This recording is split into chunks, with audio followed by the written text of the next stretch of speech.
এদিকে এদেশের চলমান পরিস্থিতিতে গভীর উদ্বেগ প্রকাশ করে পরিস্থিতির ওপর সরকারের নিয়ন্ত্রণ প্রতিষ্ঠার আহ্বান জানিয়েছে বিএনপি।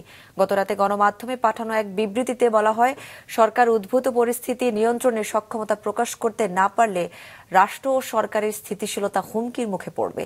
এই পরিস্থিতিতে উগ্র নৈরাজ্যবাদী গণতন্ত্র বিরোধী দেশি বিদেশি অপশক্তির পাশাপাশি পরাজিত ফ্যাসিস্টদের পুনরুত্থানের সম্ভাবনা দেখা দিতে পারে।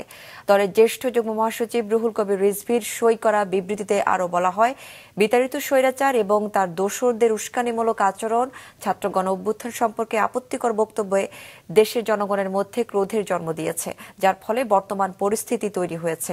সরকার গত 6 মাসেও পলাতক স্বৈরাচার এবং তাদের দোসরদের আইনের আওতায় আনতে সফল হয়নি। ফলে জনগণ আইন নিজের হাতে তুলে নেওয়ার মতো বেআইনি কর্মকাণ্ডে উৎসাহিত হচ্ছে।